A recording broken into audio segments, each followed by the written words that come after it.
말씀 봉독하겠습니다. 오늘의 말씀 본문은 사도행전 17장 1절에서 9절입니다. 그들이 암비볼리와 아볼로니아로 다녀가 데살로니가에 이르니 거기 유대인의 회당이 있는지라.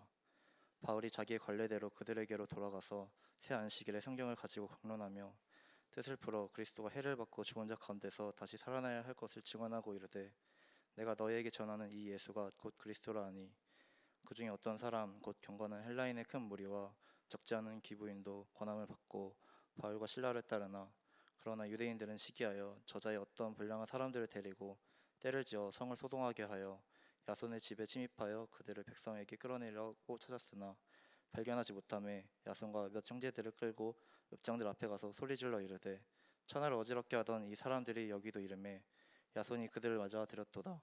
이 사람들이 다 가이사의 명을 거역하여 말하되, 다른 임금 곧 예수를 하는 이가 있다 하더이다 하니, 무리와 읍장들이 이 말을 듣고 소동하여 야손과 그 나머지 사람들에게 보석금을 받고 놓아주니라. 아멘. 네, 좋은 주일 아침입니다. 예배 자리에 이렇게 오신 여러분을 환영하고 축복합니다.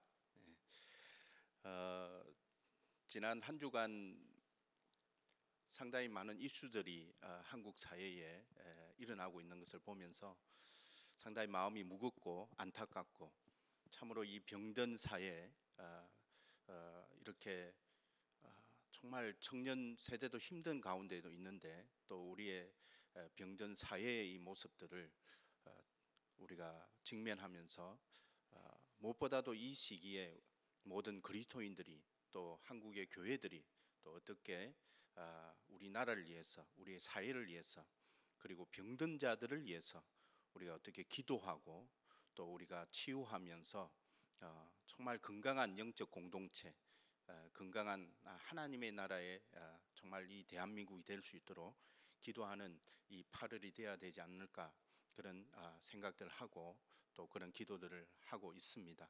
참으로 어려운 시대를 우리가 살아가고 있고, 어지러운 또 이러한 정치, 문화, 국제 정세, 여러 가지 복합적으로 지금 당면하고 있는 이 문제들 앞에 오직 해결책은 예수 그리스도밖에 없다라는 것을 다시 한 번 더 확인하면서 우리 스스로가 예수 그리스도 안에서의 참된 신앙을 회복하는 이 8월이 되기를 주님의 이름으로 축원합니다. 지난 또 한 주에는 또 여러 가지 일들이 있었습니다. 저희 안에서도 신구 64대 65대 신구 총단 리트리스를 오래간만에 또 가지면서 즐거운 시간들 가지고 빨리 교제함으로 인해서 한마음 한뜻으로 또 새롭게 출발하는 또 65대가 될 수 있도록 준비를 했고요. 또 64대는 또 잘 마무리하는 그런 시간들을 또 가지게 되었습니다. 참 좋은 시간이었던 것 같습니다.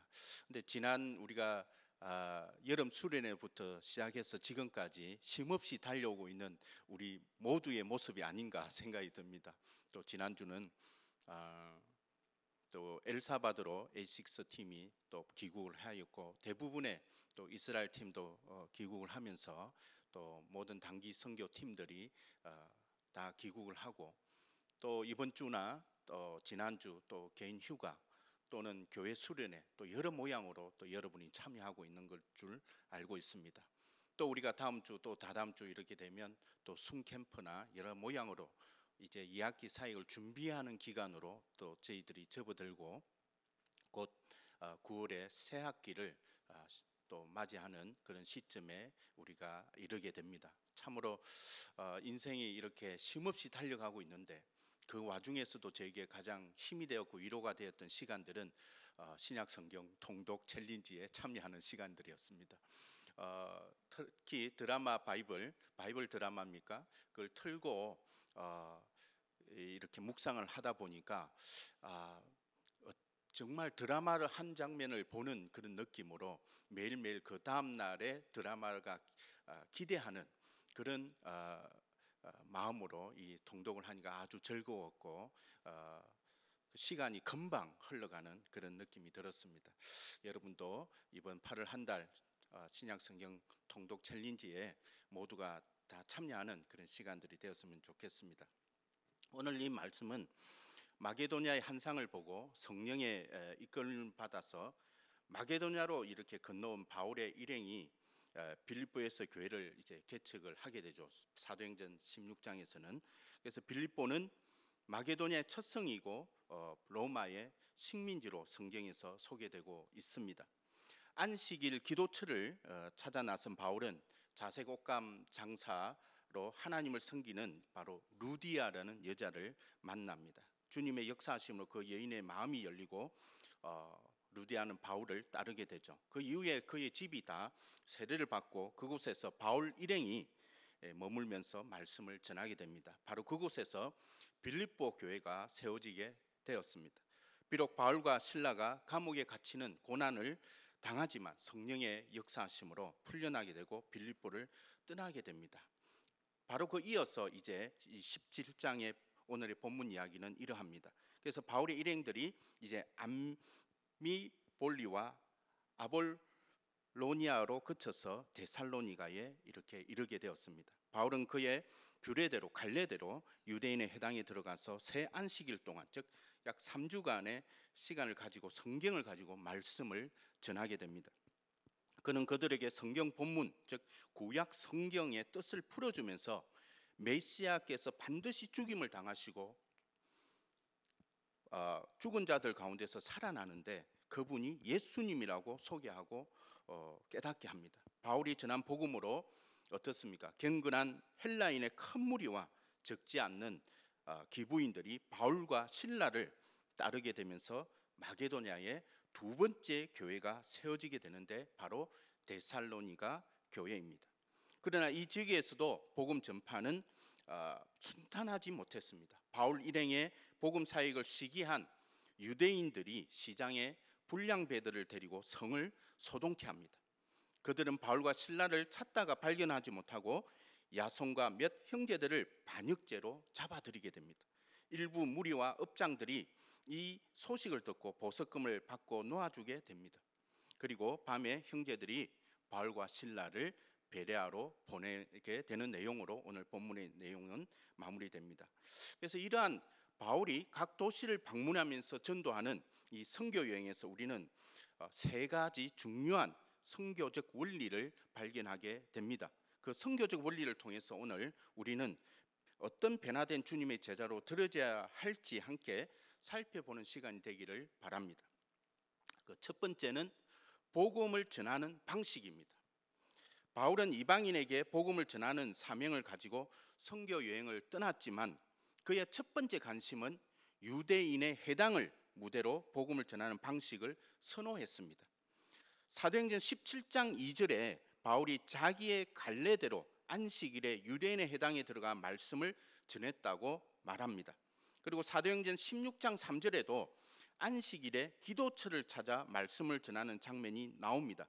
이것은 1차 전도 여행 때도 마찬가지였습니다. 사도행전 13장 5절에 보면 살라미에 이르러 하나님의 말씀을 유대인의 여러 해당에서 전할세라고 말하고 있고 사도행전 13장 14절에도 보면 그들은 버가에서 더 나아가 비시디아 안디옥에 이르러 안식일에 해당에 들어가 안전이라. 그리고 사도행전 14장 1절에도 이에 이고니온의 그 두 사도가 함께 유대인의 해당에 들어가 말하니 유대와 헬라의 허다 무리가 믿더라라고 말하고 있습니다. 같은 패턴의 연속적인 선교 여행의 복음 전도 방식을 취하고 있는 것을 보게 됩니다. 그래서 바울은 이러한 복음을 전하는 장소로 바울이 가장 익숙한 장소였던, 그가 이전에 그리스도인이 되기 전에 유대인으로서 참여했던 그 해당 문화를 이미 이는 익숙하게 접했기 때문에 누구에게 복음을 전하고 어디에서 복음을 전함으로 효과적으로 그 지역 사회에 복음이 전파될 것에 대해서 이미 이해하고 있었고 그 전략을 가지고 접근했던 것 같습니다. 바로 그것이 유대인의 해당이었습니다. 주로 안식일에 모여든 이 유대인들과 그리고 유대교를 믿는 이방인들을 대상으로 복음을 전하는 전략을 세운 것입니다. 데살로니가에서는 3주간의 안식일에 복음을 전하는 것으로 말하고 있습니다. 물론 바울 일행이 이 3주간만 데살로니가에 머물렀다고 볼 수는 없지만 비교적 짧은 시간에 복음을 전하고 교회를 세운 것으로 이해할 수가 있습니다. 이에 반해서 고린도에는 1년 6개월을 머물며 말씀을 가르쳤고 에베소에서는 두란노 서원에서 2해 동안 말씀을 전한 것으로 보면 데살로니가 교회에서의 3주간의 사역은 정말 기적과 같은 은혜의 사역으로 교회가 세워지게 된 것입니다. 제가 지난 7월 2주간 동안 남미 엘사바도르에 선교 탐방을 가게 되었고 그곳에서 사역을 하고 있는 3주 동안 사역을 했던 우리 서울 CCC A6 팀의 그 11명의 사역의 모습들을 저는 2주간 지켜보면서 정말 그 엘사바도르 안에서 이루어지고 있는 그 모습들이 사도행전의 데살로니가 교회를 세워가는 이런 과정과 상당히 유사했고 3주간의 교회가 세워질까에 대한 물음표를 정말 엘사바도르 안에서의 선교 사역을 통해서 그렇게 이루어질 수 있다는 것을 보게 되었습니다. 정말 우리 11명의 우리 학생들 그리고 우리 간사님이 함께 이루었던 그 3주간의 역사는 정말 사도행전적 성령의 역사의 한 페이지를 장식할 만큼 정말 귀한 사역이었습니다. 특별히 이 사역을 마치고 나서 엘사바도르의 국가대표인 세시라는 리더가 감사의 편지와 함께 보고서를 우리 한국 CCC 리더십에 편지를 보내왔습니다. 그리고 그의 레포트 안에는 상세하게 그 내용들이 기록이 되었고 왜 그러냐면 엘사바도르 안에 간사팀이라고 해봤자 전체가 한 10명도 안 되는 약한 정말 정식으로 전임 사역자라고 할 수 있는 사람들은 국가대표를 포함해서 3-4명밖에 되지 않은 실정에 있었습니다. 그렇기 때문에 그들은 캠퍼스 사역자 한 명도 없이 그 사역들을 만들어가고 있었던 정말 개척이 필요했고 도움이 필요했던 나라였던 것이죠.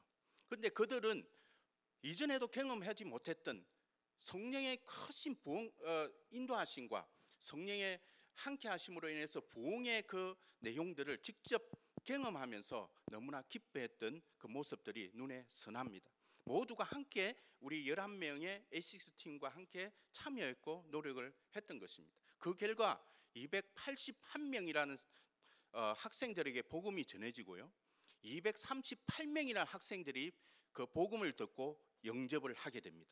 이건 한국에서 볼 수 없는 엄청난 영접률을 기록하게 되죠. 281명을 접촉하고 복음을 전했는데 238명이 영접을 하는 은혜가 있었습니다. 그것을 보면서 엘사바도르에 있었던 이 간사팀과 그리고 일부의 몇몇의 학생들이 간증을 하게 됩니다. 저는 처음으로 이곳에서 하나님의 부흥의 역사를 경험하고 있다고 눈물을 흘리면서 고백하는 그 모습들이 저에게도 큰 격려와 위로가 되었던 것입니다. 그리고 그 중에 60명이 넘는 학생들이 우리 한국 A6 팀 학생들과 순모임을 하게 되었습니다. 그 3주간의 짧은 시간에 복음이 전해지고 그것으로 그치지 아니하고 바로 제자 사역으로 이어졌던 그 3주간의 역사는 정말 기적과 같은 은혜의 역사였던 것을 보게 됩니다. 그리고 그렇게 본인이 복음을 전해 듣고 변화가 된 이 친구가 또 복음을 전하면서 또 제자를 낳는 3주간의 역사는 그 3주간 안에 3세대가 일어나는 것도 경험하게 되면서 정말 그 시간에 함께했던 모두가 이것은 하나님의 역사하심인 것을 모두가 친히 고백하는 은혜가 있었습니다. 이것으로 인해서 엘사바도르에 10몇 개의 캠퍼스가 있습니다. 아직도 개척되지 않고 그 안에는 누구의 사역자도 없는데 2 캠퍼스가 이번에 개척이 되었습니다.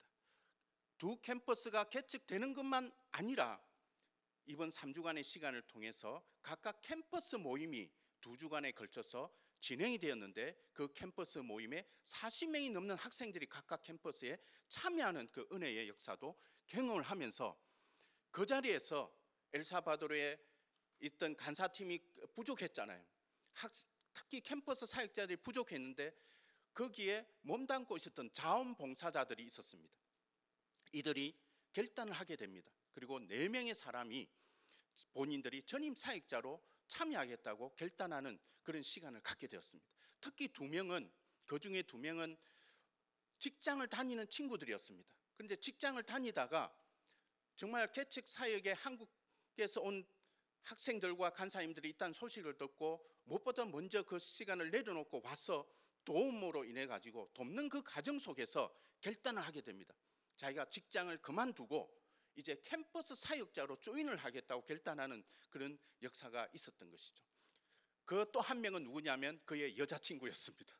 그래서 그 남자와 그 여자친구 함께 이전에 엘사바도르의 학생 팀으로 참여했던 친구들이었는데 다시 한 번 더 결단하면서 그들이 이제는 캠퍼스 사역자가 되겠다고 고백하며 들어지는데 엘사바도르 에슬렘 팀장으로 훈련도 받기 전에 팀장이 돼버립니다. 그런 역사들이 엘사바도르에 지금 정말 일어나는 기적과 같은 은혜를 저희는 경험을 했던 것이죠. 이것은 정말 하나님 하신 일들입니다. 3주간의 그 기적과 같은 역사가 사도 바울이 이전에 마게도냐 이 데살로니아 지역에서 3주간에 걸쳐서 복음을 전했을 때 적지 않는 무리들이 예수 그리스도를 영접하고 교회가 세워졌던 것처럼 지금 이 순간에도 복음이 필요한 그곳에 하나님의 역사는 일어나고 있고 우리는 서울 CCC는 특별히 이번 남미 엘사바도르의 그 현장 가운데서도 그 역사를 경험을 하게 됐던 것입니다. 정말 수고를 했습니다. 우리 순장님들이 그리고 우리 간사님들이 노는 시간도 다 빼고 정말 전심전력을 3주 동안 열정을 가지고 믿음을 가지고 또 하나님 앞에 정말 그 언어도 통하지 않는 그 나라에서 영어 반 또 스페인어도 해야 되잖아요. 여러 가지 그런 언어의 장벽, 문화의 장벽을 다 뛰어넘으면서 하나님의 그 부흥의 역사를 썼던 것을 보면 정말 저에는 큰 격려가 되었던 것입니다. 그러면서 이 엘사바도르의 국가 대표는 저희에게 이런 마음을 나눕니다. 정말 자기 지역에 팀을 보내줘서 너무나 고맙다. 왜냐하면 여러분이 알고 있는 이 엘사바도르, 만약에 여러분이 인터넷을 치면 엘사바도르가 어떤 나라로 표현되고 있는지는 아마 익히 알고 있을 것입니다. 세계 살인율 1위의 나라였고 깽단이 할보하는, 그래서 거리를 다니지 못할 정도의 모든 집들은 창살로 만들어져서 그 나라의 가치 중에 자유가 있는데 진정한 자유가 없는 그런 나라의 모습으로 서 있었던 곳입니다. 정말 그러한 나라, 군사 정권, 독재 정권의 한거에서 많은 사람들이 죽었고 또 경제적으로 낙후함으로 인해서 깽단 조직들이 할보를 하면서 나아갔던 그 나라가, 그 나라에 우리의 복음팀이 들어갔다는 것은 그 현장에서 수십 년간 살아왔던 그 현지인들에게는 너무나 큰 격려가 되고 은혜가 되었던 것입니다. 정복자 페드로, 이 페드로라는 사람은 스페인 정복자였습니다. 엘사바도르를 정복했던 그 페드로 장군은 자기의 군사들을 이끌고 산맥을 넘어서 엘사바도르에 도달했을 때 하나님께 감사를 드렸습니다. 그때는 그들이 하나님을 믿는 이 기독교가 정복의 기독교로 둔갑을 하게 된 거죠. 그리고 그 장군은 미개한 나라에 왔다 해서 하나님 예수님께 감사를 드리면서 이 나라는 이름을 명명하는데 엘사바도르라고 이름을 명명합니다. 그 이름의 뜻은 구세주라는 뜻입니다. 그런데 정말 현지인들에게는 구세주의 나라가 아니라 핍박과 죽음의 나라로 변모했던 것입니다. 그 정복자의 입장에서는 자기들에게는 구세주의 나라가 됐을지 몰라도 그 1800년, 1600년 그 이래로 정복되었던 이 엘사바도르의 고통은 그때부터 시작이었습니다. 그리고 독립이 되고 군사 독재가 이루어졌을 때도 정말 다시 한 번 더 변화될 줄 알았는데 군사 독재에 이르러서 계속적으로 깽단이 할보하고 나라는 더 어지럽고 반민주 사회 속에서 나아갔던 것을 보면서 이제 정말 그 현장에서 일했던 로메로라는 대주교가 있습니다. 우리는 그리스도인들은 사랑으로 복수를 해야 된다고 하면서 비폭력적 한글을 해나가는데 1980년 그 미사를 집행하는 가운데 다시 한 번 더 민주화를 설득 이야기하면서 정말 그 나라의 진정한 구원의 예수님을 설교하는 가운데 피살을 당하게 됩니다. 저는 이 두 인물이 상당히 대조적으로 저에게 그 역사적으로 보게 되었던 것입니다. 그리고 감사하게도 3년 전입니까? 4년 전에 새로운 대통령, 38살의 젊은 대통령이 이 엘사바도르에 당선이 되면서 그동안 풀지 못했던 이러한 깽단 조직의 문제, 경제적인 문제, 이것들을 한 번에 해결을 하면서 지금 엘사바도르에는 세계 최대의 교도소가 설립이 되었고, 제가 1월 2월달에 방문하기 직전에 6만 8천 명의 갱단 조직들이 다 잡혀 들어가서 지금 거리에는 한 명의 갱단들도 존재하지 않는 나라로 바뀌어 버렸습니다. 그렇기 때문에 저희가 2월달에 들어가서 제가 그걸 확인을 하고, 그런데 그럼에도 불구하고 수십 년 동안 억압과 자유가 없었고 그 핍박 가운데, 그리고 다음날 일어나면 이웃에 사람이 없어져 있고 이웃 시장에 주인이 없는, 바로 총살당하고 피살당하고 정말 그랬던, 두려움으로 떨었던 그 나라에 이제는 거리에 사람이 걷기 시작하고 상점의 문이 열리고 사람들의 소망이 세워지고 가고 있는, 바로 새롭게 하나님의 역사하심이 일어나는 그 현장의 2월달의 시작이었습니다. 제가 그 시작을 바라보고 이 땅에 하나님의 복음이 지금 필요하다는 것을 확신하게 되었고, 그 확신의 결과로, 그 확신의 내용으로 저희 서울 CCC A6 팀이 이번 7월달에 그 엘사바도를 방문했는데, 정말 하나님은 정확한 시간에 당신의 사람들을 세워가시고 당신의 교회를 개척하시고 캠퍼스의 젊은 사람들에게 새 소망을 심어주는 은혜의 역사를 우리에게 보여주었던 것입니다. 정말 저는 그 현장을 보면서 눈물을 흘리지 않을 수가 없었습니다. 정말 하나님의 역사하심이 이렇게 우리를 새롭게 하고 소망을 갖게 하는 이 복음, 바로 예수 그리스도의 이름 앞에 그 비밀이 있음을 고백하게 되는 것입니다. 이토록 복음을 전하는 방식은 시대를 거치면서 가장 적합한 방법과 형식을 취하게 되는 것입니다. 오늘 우리들이 캠퍼스에서 연습되고 익숙한 복음 전도의 방식은 동일한 환경에서 적용될 수 있게 우리를 사용하고 있습니다. 우리 A6 팀이 특별한 것이 아니었습니다. 그동안 캠퍼스에서 연습되고 준비되었고 훈련되었던 내용들을 그대로 문화가 다르고 배경이 다른 그곳에서도 동일하게 예수 그리스도의 이름으로 그 일들이 이루어졌던 것을 우리는 알고 있습니다. 그래서 선교의 준비는 지금 내가 있는 곳에서 준비되고 있다는 것을 명심하기 바랍니다. 하나님은 우리의 익숙함을 통해서 역사하고 계십니다. 그리고 우리를 사용하십니다. 사무엘상 17장 49절에 보면 손을 주머니에 넣어 돌을 가지고 물매로 던져 블레셋 사람의 이마를 치매 돌이 그의 이마에 박히니 땅에 엎드러지니라. 다윗은 골리앗을 무너뜨릴 때 군장을 하지 않고 자신에게 가장 익숙한 물매와 돌로 전쟁에 나아가 승리를 했습니다. 그래서 사무엘상 17장 39절에서 40절에 보면 다윗이 칼을 군복 위에 차고는 익숙하지 못하니 이것을 입고 가지 못하겠나이다 하고 곧 벗고 손에 막대기를 가지고 시내에서 매끄러운 돌 5을 골라서 자기 목자의 제구 곧 주머니에 넣고 손에 물매를 가지고 블레셋 사람에게 나아갔다고 기록하고 있는 것입니다. 두 번째는 복음 메시지의 간단 명료함입니다. 그 핵심적인 내용은 예수 그리스도의 고난당하심과 죽으심 그리고 부활을 증언했습니다. 이러한 복음적 핵심 메시지는 사도 바울에서 출발했다기보다는 예수 그리스도가 복음서에서도 친히 자신을 증언할 때, 자신을 예언할 때 동일하게 썼던 말씀이었습니다. 바로 그 말씀을 기억했던 베드로나 또 바울은 그것을 그대로 복음을 전했던 것입니다. 복음 메시지의 이러한 도구는 구약 성경이었습니다. 사도행전 13장 13절 이하를 보면 바울이 비시디아 안디옥에 있는 회당에 안식일에 들어가서 율법과 선지자의 글을 읽은 후에 설교를 했다고 기록하고 있습니다.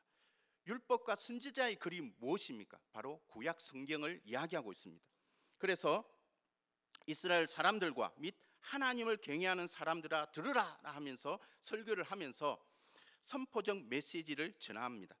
구약 성경 전체를 요약하는데 출애굽의 역사와 가나안 정복, 사사시대, 사울, 다윗을 언급하면서 구약의 예언적 성취가 바로 예수님인 것을 바로 증언하고 있는 것입니다. 바울은 복음서 내용을 전하면서 그리스도의 고난과 죽으심 그리고 부활하심을 설명합니다. 그리고 이것을 시편을 인용하면서 제사함과 어렵게 하실 분이 바로 예수님인 것을 증거합니다. 구약은 오실 메시아를, 신약은 오신 메시아를 이야기하고 있습니다. 성경은 예수 그리스도에 대한 이야기입니다.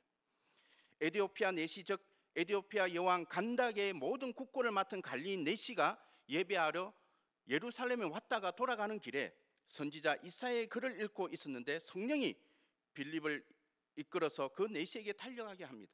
빌립을 만난 내시는 말씀을 지도해 주는 사람이 없어 깨닫지 못함을 말하고 빌립을 청하는 이야기가 사도행전 8장 26절 이하에 나옵니다.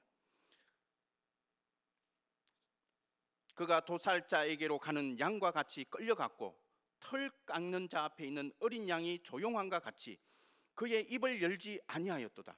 그가 굴욕을 당할 때 공정한 재판도 받지 못하였으나 누가 그의 세대를 말하리요. 그의 생명이 땅에서 빼앗김이로다. 빌립은 이 이사야에서 언급되고 있는 이 사람이 누구인지 묻자 예수를 가르쳐 복음을 전하게 되고 내시가 바로 그 세례를 받게 된 것입니다.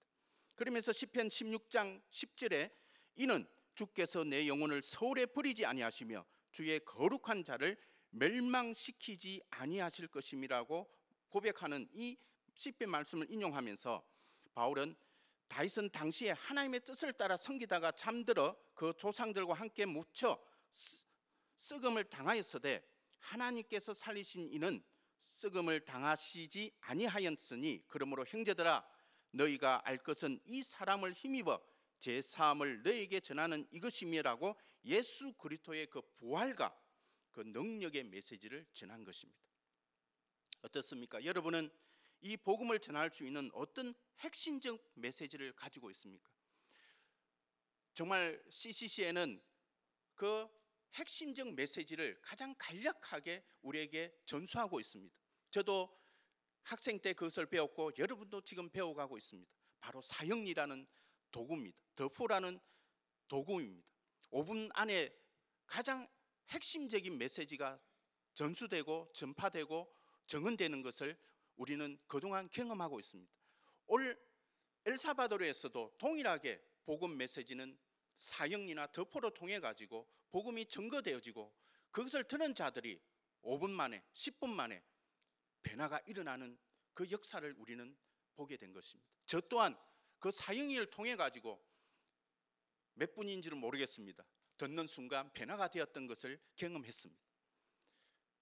진짜 변화가 있었는지는 깨닫지 못했지만 돌아보면 하나님의 섭리가 있었던 것을 이해하게 되었습니다. 정말 그토록 핵심적인 메시지, 그러나 이 메시지는 누구에게 설득을 하는 메시지는 아닙니다. 하나님의 이 복음의 메시지는 선포적 메시지입니다. 하나님은 누구를 설득하고자 메시지를 우리에게 전수한 것이 아닙니다. 그는 하나님이 누구신지, 왜 오셨는지, 무엇을 하시고자 하시는 것에 대한 것들을 선포하심으로 당신을 드러내시고 거기에 반응하는 자들로 하여금 하나님 나라의 자녀로 삼으시는 것을 우리는 우리 스스로가 지금 경험하고 있고 만들어가는 것을 알 수 있는 것입니다. 세 번째는 영적 공동체를 세우게 됩니다. 선교적 원리의 세 번째는 영적 공동체가 세워지는 것입니다.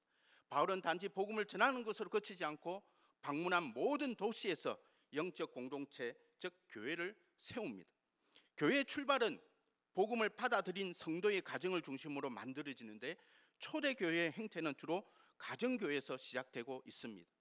소아시아 지역을 중심으로 대표적인 교회가 갈라디아 교회, 골로새 교회, 그리고 에베소 교회입니다. 마게도냐 지역에서는 빌립보 교회, 데살로니가 교회, 그리고 아가야 지역에서 고린도 교회 중심으로 영적 공동체가 세워지고 복음 전파가 주변으로 확대되는 것을 볼 수가 있습니다. 바울은 선교의 거점 도시를 선정하는 것과 더불어서 그 도시의 거점 교회를 세우는 전략을 가지고 전심전력을 다했습니다. 그리고 그 중심에는 핵심 멤버가 있었습니다. 빌립보에서는 루디아, 데살로니가에서는 야손, 고린도에서는 해당장 그리스보 등을 예로 들 수 있겠습니다. 바울은 각 지역을 방문하면서 많은 동력자를 만나고 깊은 관계를 맺게 된 것입니다. 이번에 우리가 엘사바도라는 그 나라에 가서 산살바도라는 그 도시에서 엘사바도르의 귀한 사역자들과 그리고 믿는 무리의 학생들을 우리가 세우고 관계를 갖게 되었습니다. 저는 기대합니다. 내년 이번 엘사바도르 A6 7월 달에 이 여행은 A6 1차 전도 여행으로 명명하게 됩니다. 그리고 내년에 엘사바도르 2차 선교 여행이 준비되고 있고 내후년은 3차 선교 여행까지 계획을 하고 있습니다. 정말 여러분을 초대합니다. 내년에 함께 2차 선교 여행에 동참하실 분들도 마음으로 기도하시고 준비될 때 결단하시기를 바랍니다.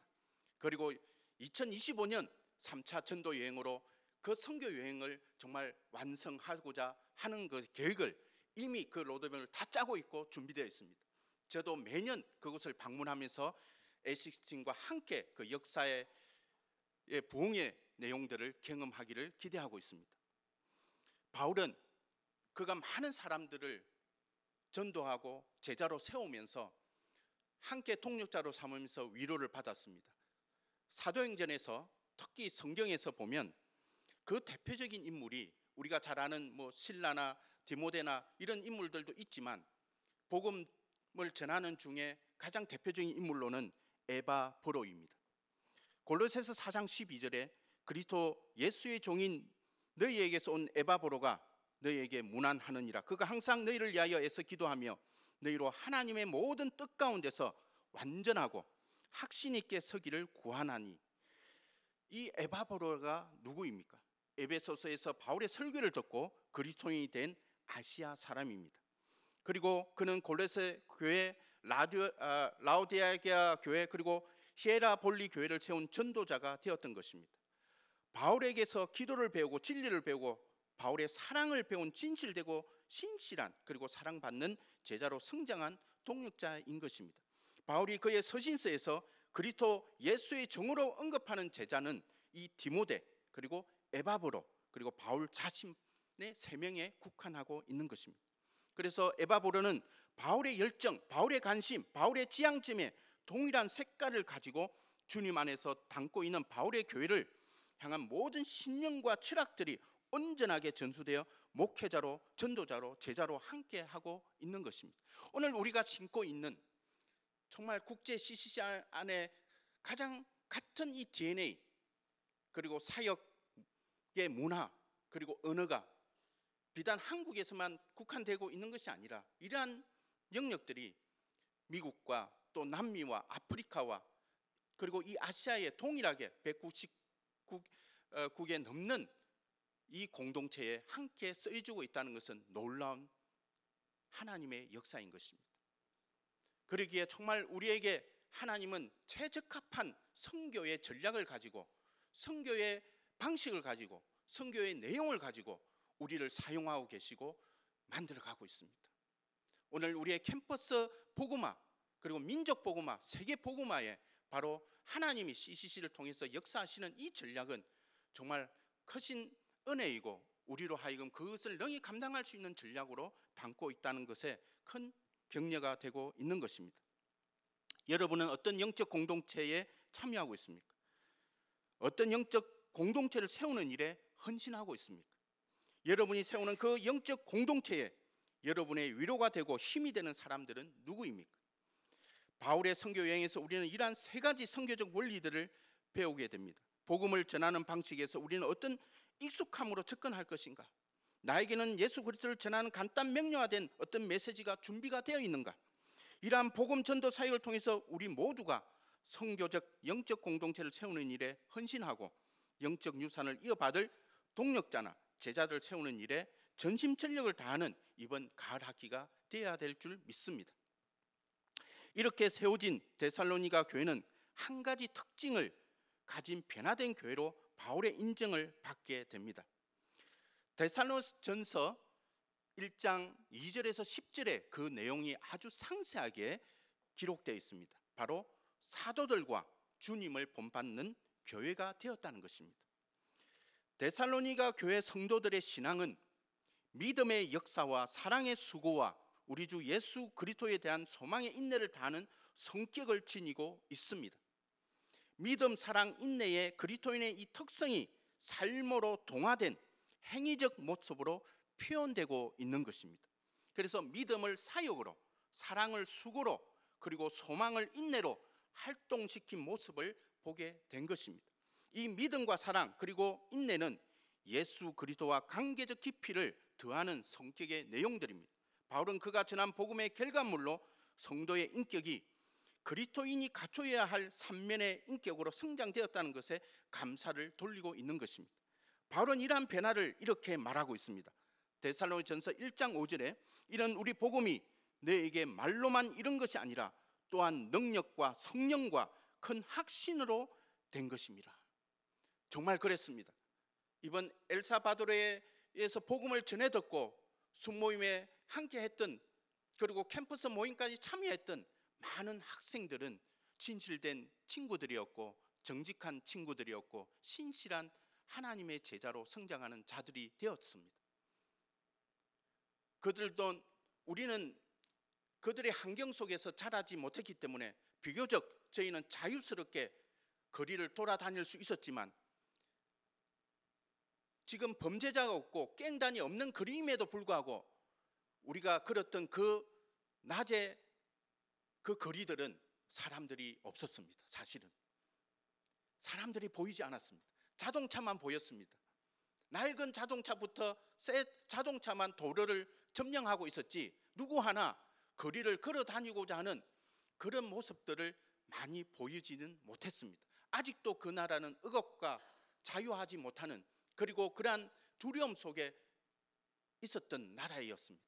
그리고 이 학생들이 캠퍼스 모임을 다른 장소에서 할 때 부모들의 동의를 받고, 심지어 부모들이 자동차에 그 학생을 태워서 그 장소까지 인도하는 모습을 우리는 보았습니다. 얼마나 그 사회적 분위기가 아직도 자유함을 얻지 못한 환경 속에 놓여 있는가를 반증하고 있었습니다. 저희는 당당하게 걸어 다녔는데 왜? 그 환경을 경험하지 못했기 때문에, 그러한 두려움이 우리에게는 없었기 때문에 담당을 했지만, 그 나라에 있었던 분들은 그 스태프들조차도 우리가 마음껏 돌아다닌 것에 상당히 불안해했고 우리를 안전하게 감시하고 있었습니다. 감시 아닌 감시를 하는 모습들이 스태프들의 행동에서 우리는 보았습니다. 정말 그랬습니다. 그럼에도 불구하고 그런 환경 속에 그들이 도전하고 변화를 한다는 것은 진실된 모습이었고 정직한 신앙의 태도였습니다. 데살로니가전서 1장 6절에서 7절에 보니까 또 너희는 많은 환난 가운데서 성령의 기쁨으로 말씀을 받아 우리와 주를 본받는 자가 되었으니 그러므로 너희가 마게도냐와 아가야에 있는 모든 믿는 자의 본이 되었느니라. 여기서 우리와 주를 본받는 자가 되었다는 것은 결과적으로 주님을 본받는 자가 되었다는 것을 강조하고 있습니다. 말씀을 받는다는 것은 복음을 받아들이는 것으로, 이것으로 인해서 그리스도인들은 두 개의 새로운 상황을 경험하게 됩니다. 먼저 환난 가운데 서게 됨을 보게 됩니다. 데살로니가전서 1장 9절에 보면 너희가 어떻게 우상을 버리고 하나님께로 돌아와서 살아계시고 참되신 하나님을 섬기는지와 라는 말씀이 나오고 있습니다. 그 당시의 문화적 배경을 잘 나타내는 말씀으로, 우상을 버린다는 것은 자신의 전통과 문화 그리고 자신의 영적 공동체를 버림으로써 받게 되는 핍박과 고난이었습니다. 핍박과 고난은 사도행전에서 동일하게 사도 바울에게도 경험되어졌고 사도 바울의 복음을 전해졌던 그 주변의 그리스도인들에게도 경험되었던 것입니다. 오늘날도 우리에게도 경험되어지고 있고, 또 남미의 그 현장 가운데서도 경험되어지고 있고, 중국에서도 경험이 되고 있고, 베트남 많은 나라에서 복음을 받아들임으로 인해서 고난의 시작을 일어나는 것들을 보게 되는 것입니다. 이러한 상황적 변화는 비단 과거에만 존재하는 것이 아니라 오늘날 우리의 주변에도 동일하게 일어나는 일들입니다. 그러기에 주님의 고난 당하심의 메시지는 우리에게도 실제가 되기에 주님을 본받는 믿음의 감사의 제목이 되는 것입니다. 그리고 그 고난이 고난으로 머물기보다는 성령이 내주하시는 능력으로 말미암아 우리에게 기쁨으로 충만하게 하시어 새 소망을 품게 하심으로 부활의 메시지가 이제는 우리에게 동일하게 또 실제가 되는 것입니다. 데살로니가전서 1장 10절에 보면 또 죽은 자들 가운데서 다시 살리신 그의 아들이 하늘로부터 강림하실 것을 너희가 어떻게 기다리는지를 말하느니 이는 장래의 노하심에서 우리를 건지시는 예수시니라. 이러한 변화된 신앙은 본받는 것으로 그치지 않고 마게도냐와 아가야에 있는 모든 믿는 자의 본이 되었고 그 믿음의 소문이 각처에 퍼지는 복음적 결과를 가져오게 되었습니다. 복음으로 인해서 변화된 사람들은 단지 변화된 신앙에 머물지 않고 그 변화를 또 다른 누군가에게 또 다른 지역으로 확대 재생산하는 능력으로 이어가게 되는 것입니다. 여러분은 여러분의 순장님과 주님을 본받는 자의 신앙을 가지고 있습니까? 여러분에게 삶의 변화를 일으킨 그 하나님의 능력이 어떻게 다른 사람에게 또 다른 나라에 전파되고 있습니까? 그 변화의 실제를 오늘 이 자리에 참여하는 모든 분들도 경험하시기를 주님의 이름으로 축복합니다. 말씀을 마무리하겠습니다. 지난 3주간의 엘사바도르의 기적은 우리에게 그 옛날 사도 바울 일행이 데살로니가에서 3주간의 안식일에 복음을 전하면서 세워갔던 데살로니가 교회를 동일하게 경험한 사건이었습니다. 복음은 이렇게 그 순종하는 자들을 통해서 성령의 능력이 임하여서 사람들의 참된 변화를 이끌어냅니다. 우리에게 익숙한 것들로 선교를 준비하시기 바랍니다. 그리고 간단 명료화된 복음적 메시지를 선포하시길 바랍니다. 성령의 능력이 말씀을 받는 모든 자들에게 역사되어 그 변화를 이끌어낼 것입니다. 우리는 변화를 받는 무리들을 통해서 영적 공동체를 세우고 더 큰 복음적 변화를 기대할 수 있는 영적 재생산 운동에 참여함으로써 하나님이 행하실 더 큰 기적을 경험하게 될 것입니다. 우리는 위대한 여름을 지금 보내고 있습니다. 폭우도 폭염도 우리의 복음적 열정을 멈추거나 방해할 수 없는 것입니다. 주님을 온전히 본받는 자들이 되어서 고난에 즐거이 참여하고 성령의 큰 기쁨으로 충만된 삶을 누리는 저와 여러분이 되길 주님의 이름으로 축원합니다. 함께 기도하겠습니다. 하나님 아버지 감사합니다. 참으로 우리에게 예수 그리스도로 인하여 소망을 얻게 하시고 참으로 그 예수 그리스도의 사랑에 힘입어서 우리가 누군가에게 또 그 복음적 가치를 전수하고 전하는 일 앞에 동참케 해 주셔서 감사합니다.